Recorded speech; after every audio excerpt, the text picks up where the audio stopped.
Bom dia, queridos da Escola Dominical. É uma alegria nós estarmos aqui de novo nesse espaço.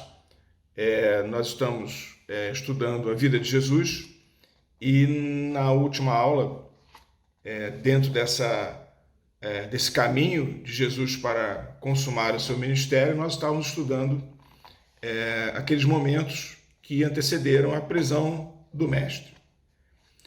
Nesse nosso ambiente de escola dominical agora, nós vamos começar a estudar o julgamento. Como é que se deu o julgamento do Senhor Jesus? Nós estamos nesse domingo, dia 2 de maio.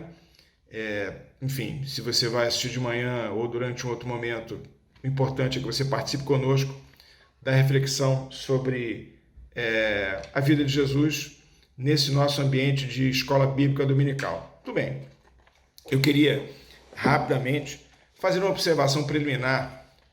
Jesus ele está sendo julgado e essa é uma situação que vai ser manifesta nesse momento, primeiro diante de autoridades judaicas e depois diante de autoridades romanas. E essa vai ser uma questão importante dentro do caminho da condenação que acabou culminando com a decretação da crucificação, da pena de morte, que foi outorgada, imposta a Jesus. Primeiramente, vamos analisar, e esse é o tema da aula de hoje, a questão de Jesus perante as autoridades judaicas. E como é que se deu o chamado devido processo legal de Jesus diante das acusações que lhe foram formuladas. Depois, não na aula de hoje, mas numa aula subsequente, nós iremos, como escola dominical, examinar a questão do processo de Jesus diante das autoridades romanas. No fundo, irmãos e irmãs, nesse nosso desejo de nos aproximar da mensagem da palavra de Deus, nós temos que ter em mente, eu acho que de vez em quando isso escapa, por uma situação ou por outra, é que Jesus ele era muito difícil de descer na garganta dos judeus. Às vezes, eu escuto, ouço, e desculpem, eu estou aqui compartilhando com muita serenidade, com muita tranquilidade o meu ponto de vista. Eu vejo uma postura dos cristãos um tanto quanto arredia, um tanto quanto insatisfeita com essa dificuldade do judeu aceitar o Messias que Jesus representou. Mas, irmãos, e essa é uma discussão que é muito mais ampla do que esse momento de escola dominical. Fato é que, de uma forma ou de outra, o judaísmo ele é uma religião monoteísta. E para o judeu, ainda hoje, o cristão ele não é um monoteísta. Por quê? Porque onde está a premissa que permite essa conclusão, esse silogismo? Ora, exatamente nesse ponto. E esse é o ponto de inflexão, eu acho, além da questão da corrupção, além da questão de uma promiscuidade, não é, corrupta das autoridades judaicas com as autoridades romanas, pelo menos no que tange ao Sinédrio, né? E também, evidentemente, os líderes religiosos daquela época, tudo isso se deu diante de uma concepção de que, para o cristão, Jesus é filho de Deus. Ele é Deus encarnado. Isso para o judeu incomoda muito, porque o Messias, para o judeu, quando ele vier, ele não será filho de Deus. Esse negócio de filho de Deus está fora, para o judeu está fora. Então, meus irmãos e minhas irmãs, a gente tem que entender que naquela época, e hoje ainda, para a cabeça do judeu, admitir que Deus tem filho e que esse filho é Deus também, igual, da mesma substância do Pai, e depois, dentro da evolução da doutrina cristã, colocar ainda por cima uma terceira pessoa, que é o Espírito Santo, Para o judeu, isso é muito difícil de aceitar. Então, a ideia de que Jesus era um herege, a ideia de que Jesus ele atraía para si a essência de Deus, isso era algo que causava uma contundente reação do judeu daquela época. E veja, na nossa percepção, nós estamos corretos na visão do que ou de quem seria o Messias. Mas, na perspectiva judaica, isso era uma tremenda de uma heresia intolerável. Alguém se dizer filho de Deus e alguém se dizer o Messias, filho de Deus, o próprio Deus. Por isso, meus irmãos e minhas irmãs, a acusação que acabou levando Jesus à cruz. Você lembra que em cima da cruz estava escrito, né? Jesus Nazareno, rei dos judeus. Exatamente por conta dessa perspectiva messiânica, divina, que ele estava trazendo e o judaísmo não via desta forma. Nesse ponto é importante a gente destacar um aspecto. As autoridades romanas não estavam absolutamente preocupadas ou interessadas com a questão religiosa interna dos judeus. Se o Messias era Deus e não era Deus, se isso violava a visão monoteísta da religião de Israel, isso, sinceramente, para o Império Romano não tinha sentido. Roma queria que os impostos fossem pagos e que houvesse paz naquela província que era dominada pelo imperador romano e, claro, desde que todos prestassem culto a César. A Pax Romani, como a gente conhece, ela parte dessa premissa. Então, o que fizeram os judeus, né? Os acusadores? Eles tentaram e tiveram êxito em certo sentido, a gente vai ver isso não na aula de hoje, mas posteriormente, no sentido de dizer, olha, Jesus não é só um Messias, que é um Messias que não se encaixa na nossa maneira de ver, mas ele é o rei dos judeus. E como rei, ele vai tirar o espaço de César. E, portanto, isso não fica apenas circunscrito ou restrito a uma questão religiosa interna do próprio judaísmo, mas isso transcende e acaba trazendo consequências para o Império Romano. Essa foi a maneira pela qual os seus acusadores tentaram conduzir a perspectiva da tentativa de se livrar de Jesus e atrair o interesse de Roma para que resolvesse aquela questão de uma vez por todas, né? Ele não era só um Messias que não se encaixava no molde de Messias que eles tinham construído na sua interpretação do texto sagrado, mas Jesus também, por conta dessa perspectiva de ser o rei dos judeus, ele seria uma autoridade que disputaria espaço com Roma. Bom, essa é, em síntese, digamos assim, a acusação ao qual Jesus teve que se deparar, não é? Essa acusação, ela foi processada, como nós estávamos dizendo, diante de autoridades religiosas e depois diante de autoridades políticas do próprio Império Romano. No nosso intento de refletir na escola dominical de hoje, o que nos importa é examinar os 3 momentos onde essa acusação tramitou dentro, digamos assim, do espaço religioso ou dos tribunais ou das autoridades religiosas judaicas e como é que isso se deu dentro de uma perspectiva do devido processo legal. O que é importante nesse contexto é estabelecer uma rápida recapitulação de alguns conceitos que também às vezes ficam meio perdidos. A gente não fala com uma certa frequência sobre isso e acho que a escola dominical preenche esse espaço de buscar trazer esse conhecimento que é fundamental para entender como as coisas funcionam. Notem, tanto no primeiro, quanto no segundo, quanto no terceiro momento em que Jesus foi acusado perante as autoridades religiosas judaicas, nós tivemos a quebra de várias normas procedimentais de julgamento. Portanto, e é bom que se diga isso, o julgamento do Senhor Jesus foi um julgamento nulo desde sua origem, tendo em vista toda essa perspectiva, toda essa compreensão de que havia um descumprimento, como de fato houve, das regras procedimentais.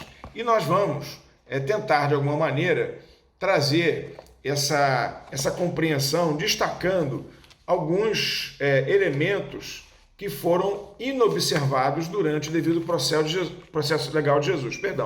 Mas o que é importante nesse momento é que eu preciso fazer um resgate de algumas estruturas religiosas do judaísmo para que nós possamos entender em que nível esse descumprimento do devido processo legal no que tange ao direito canônico daquela época se estabeleceu. E é o que vamos fazer nesse momento.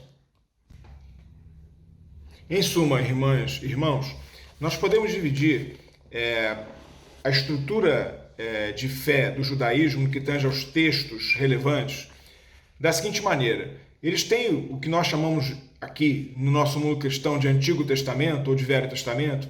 O judeu não tem essa divisão de Antigo e Novo Testamento, né? A palavra de Deus para ele é o Antigo Testamento, que nós chamamos de Antigo ou Velho.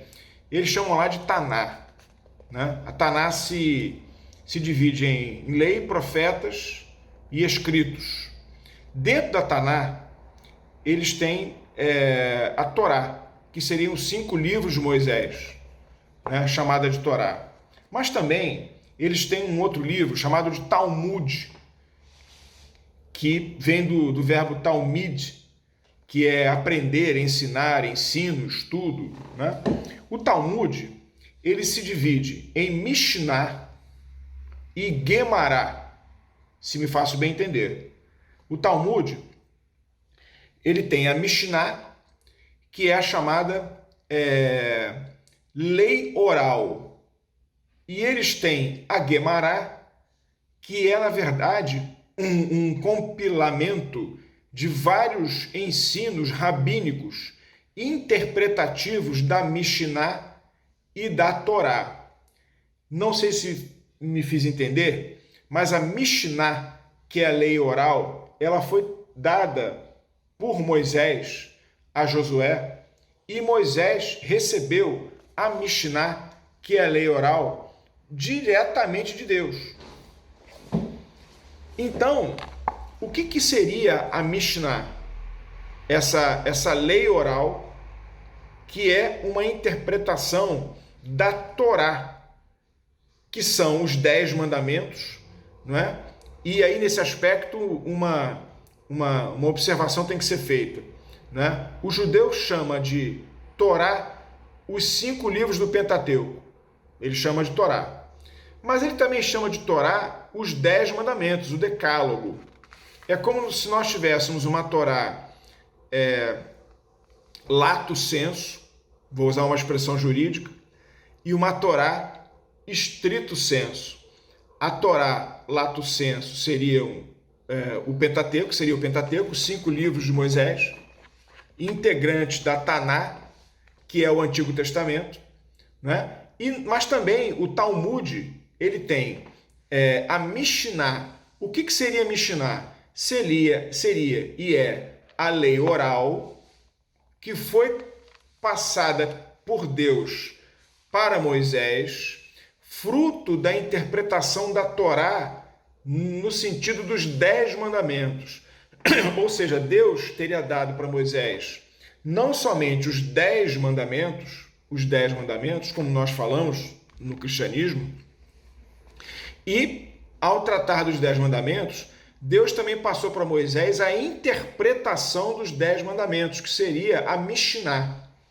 Essa Mishnah, ela traz várias regras, e é por isso que eu estou falando sobre esse aspecto aqui. Ele traz várias regras a respeito de como se deve dar o julgamento perante o sinédrio. Essa tradição oral, que para o cristão nós não conhecemos, é como se Deus, como se a nossa a nossa Bíblia, né, o nosso Antigo Testamento, ele fosse incompleto.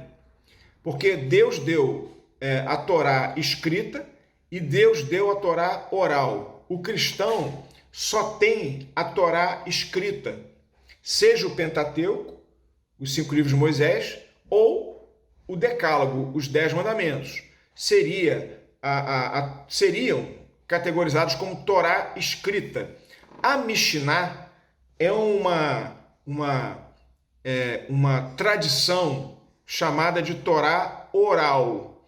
E é interessante, porque na visão judaica, nós não temos a Torá oral. O que significa dizer, se você olhar pelo óculos do judaísmo para o cristianismo, é como se nós tivéssemos como palavra de Deus, que nós chamamos de Antigo Testamento, apenas uma parte do texto, que é o texto escrito, que foi escrito por Moisés, tanto o Pentateuco quanto os 10 mandamentos.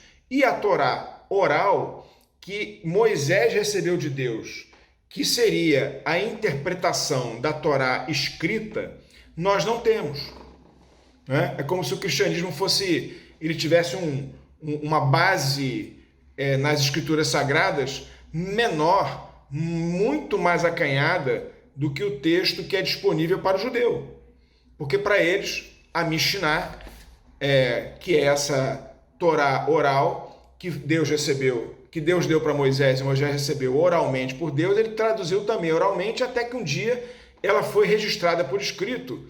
Isso 200 anos antes de Cristo, quando havia um risco muito grande dessa tradição oral se perder. Nessa Torá oral, chamada de Mishnah, existem várias regras para julgamento que foram desobedecidas no que tange ao julgamento do nosso Senhor e Salvador Jesus Cristo. Resumo da ópera. O julgamento de Jesus, segundo o relato que tivemos acesso do estudo do livro, que serve como bússola para a nossa reflexão, ele incorreu em 20 violações na Mishnah. Vou ler algumas, não posso tratar de todas delas, né? Por exemplo, diz aqui na Mishnah 4.1 sobre a atuação do Sinédrio: os julgamentos não deveriam acontecer na véspera do sábado ou durante as festas. Essa é uma regra contida na Mishnah. Outra regra: todos os julgamentos deveriam ser públicos, julgamentos secretos eram proibidos. Mishnah 1.6. Todos os julgamentos deveriam acontecer na sala de julgamento, localizada na área do templo. Mishnah 11.2. Casos que envolvessem pena capital exigiam no mínimo 23 juízes. De novo, Mishnah 4.1. Ainda, uma pessoa acusada não poderia testificar contra si mesmo. Mishnah 3 e Mishnah 3.4. Mais um, era exigido que alguém falasse em favor do acusado. Mishnah 3.4. E por aí vai. O julgamento de Jesus foi uma coletânea de nulidades de quebra da Mishnah e que não foram observadas por absoluta conveniência.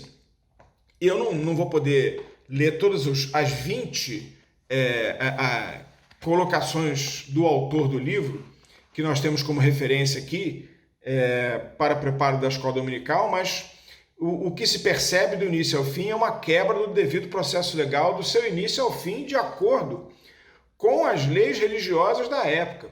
É interessante, nós estamos no momento da evolução da democracia brasileira e você tem acompanhado várias questões judiciais que são discutidas e são colocadas dentro de um ambiente, de uma seara, de um palco político que, meus irmãos e que minhas irmãs, eu não quero aqui discutir, não quero criar uma situação difícil, mas veja, obedecer o devido processo legal é algo que tem que ser feito. Isso é uma garantia democrática, não é? E aqui o devido processo legal religioso, ele foi descumprido a todas as luzes na hora que se deu a acusação de Jesus e que acabou culminando com a sua condenação, não é? E veja, é interessante, porque hoje nós discutimos a questão da competência, o juiz competente. Hoje, na televisão, se discute a questão do juiz suspeito. O juiz incompetente, isso é uma coisa pequena ou é algo grave? Essa discussão aparece no nosso ambiente de televisão, de informação, etc, etc. Um juiz suspeito, ele é um vício grave ou é alguma coisa pequena, que não tem importância nenhuma? É alguma coisa que hoje nós somos confrontados no dia a dia. E veja, no fundo, se eu pudesse fazer um resumo, né, de todas essas quebras de procedimentos que foram estabelecidos no processo acusatório de Jesus, no ambiente religioso, eu poderia dizer o seguinte, que o tribunal que condenou Jesus era um tribunal suspeito, aquilo foi um teatro, aquilo foi um verniz de justiça, de devido processo legal, para disfarçar uma conclusão que já se tinha desde o início, e naquilo que vamos conversar aqui, não havia um juiz competente que pudesse, à luz da Mishnah, condenar o mestre. E, demais, a acusação era artificial e não era embasado em nenhum lastro probatório. E daqui para frente, o que vamos analisar, ainda que rapidamente, serão esses 3 momentos onde se identifica a desobediência desse devido processo legal no nível que estamos aqui tratando. Esse é um aspecto importante. Vejam, logo depois que Jesus foi preso, ele foi levado à presença de Anás, que era um antigo sumo sacerdote. Meus irmãos e minhas irmãs, Anás, ele não integrava o Sinédrio. Ele não era, digamos assim, o juízo competente para poder inquirir Jesus e buscar qualquer tipo de explicação dada pelo mestre. Anás, inclusive, segundo a gente vê lá em Lucas 21, 23, quando Jesus ele derruba, não é? E acaba com todo aquele esquema de venda e de negócio que se transformou a casa de oração por conta da questão do sacrifício, o mais prejudicado foi Anás. E Jesus foi levado à presença de Anás. E se você quiser me acompanhar, lá em João 18, 19, 19 a 21, nós temos uma situação. Jesus foi levado à noite para ser interrogado e questionado por Anás, que não tinha absolutamente nada com pedaço. E Anás faz o seguinte, né? Diz o texto: enquanto isso, o sumo sacerdote interrogou Jesus, que é Anás, acerca dos seus discípulos e dos seus ensinamentos. Respondeu Jesus: eu falei abertamente ao mundo, sempre ensinei nas sinagogas e no templo, onde todos os judeus se reúnem. Nada disse em segredo. Por que me interrogas? Jesus está levantando que ele não é o juiz competente. Pergunta aos que me ouviram. Certamente eles sabem o que eu disse. É interessante que prossegue o texto, né? Quando Jesus disse isso, um dos guardas que estava perto bateu-lhe no rosto e disse: isso é jeito de responder ao sumo sacerdote? Perguntou ele, Jesus: se eu disse algo de mal, denuncie o mal. Mas se eu falei a verdade, por que me bateu? Notem, irmãos, irmãs, no primeiro momento desse julgamento, Anás, que era um sacerdote, que foi sumo sacerdote, aposentado, ele teve a condição de interrogar Jesus, sendo certo que ele era o grande beneficiário daquele sistema de exploração do povo por conta da utilização da cobrança daquilo que era utilizado, daquilo que era feito por questão dos sacrifícios. Ora, depois desse contexto todo, Jesus é interrogado, Jesus submetido a essa questão de um juiz incompetente, sem direito de produzir provas. Jesus, ele é levado diante e perante a Caifás, né? E é interessante dizer isso porque Caifás também, ainda que fosse alguém que integrasse o Sinédrio, que seria o tribunal religioso, que iria julgar, em última instância, Jesus quanto à falta religiosa, digamos assim, Caifás, ele não poderia fazê-lo sozinho. E nem à noite, como essa questão estava sendo tratada dentro desse ambiente, Jesus então começa a ser julgado, começa a ser interrogado, né? E aquilo tudo acaba desaguando numa situação onde o fim já se sabia. O importante seria construir, de alguma maneira, uma estrutura para se justificar a conclusão que já estava construída. Não é sem razão, né, que essas violações cometidas à revelia do Sinédrio acabaram gerando a questão lá de Marcos 14, 60 a 64, que diz assim: depois o sumo sacerdote levantou-se diante deles e perguntou a Jesus, Caifás, né? Você não vai responder à acusação que estes lhe fazem? Mas Jesus permaneceu em silêncio e nada respondeu. Outra vez o sumo sacerdote lhe perguntou: você é o Cristo, o Filho de Deus, do Deus bendito? Sou, disse Jesus.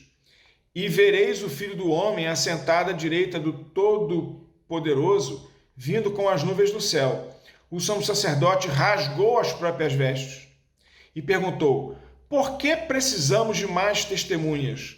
Vocês ouviram a blasfêmia. O que acham? Todos o julgaram digno de morte. Notem, irmãos, que até agora o Sinédrio não se reuniu para julgar Jesus. Todo esse procedimento se deu perante Anás e Caifás, ainda que circundado por algumas pessoas que estavam ali presenciando o que estava acontecendo. Mas o Sinédrio, que seria o órgão competente para apreciar a acusação e julgar Jesus, até agora não se reuniu. O que vai acontecer nesse terceiro momento, como narra Lucas 22, de 66 a 70, que diz assim: ao amanhecer, reuniu-se o Sinédrio, tanto os chefes dos sacerdotes quanto os mestres da lei. E Jesus foi levado perante eles. Se você é o Cristo, diga-nos, disseram eles. Jesus respondeu: se eu vos disser, não crereis em mim, e se eu vos perguntar, não me respondereis. Mas, de agora em diante, o Filho do Homem estará sentado à direita do Todo-Poderoso, do Deus Todo-Poderoso. Perguntaram-lhe todos: então, você é o Filho de Deus? Vós estáis dizendo que eu sou, respondeu ele.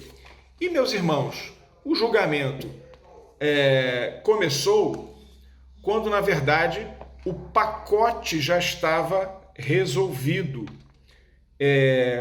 e não havia mais nada a julgar.